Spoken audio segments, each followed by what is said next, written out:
एका छोट्या गावात रामू नावाचा मुलगा राहत होता.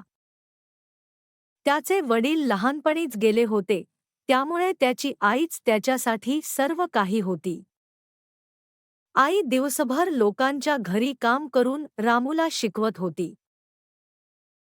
पण रामूला आईची कद्र नव्हती. तो नेहमी मित्रांसोबत फिरत असे आणि आईशी रागाने बोलत असे. एक दिवस आई आजारी पडली.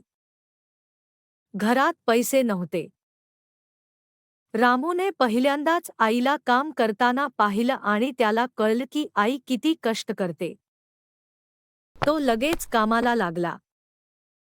छोटं-मोठं काम करून त्याने औषधं आणली आणि आईची सेवा केली. काही दिवसांनी आई बरी झाली. रामू तिच्या पायाशी बसून म्हणाला, "आई, मला माफ कर.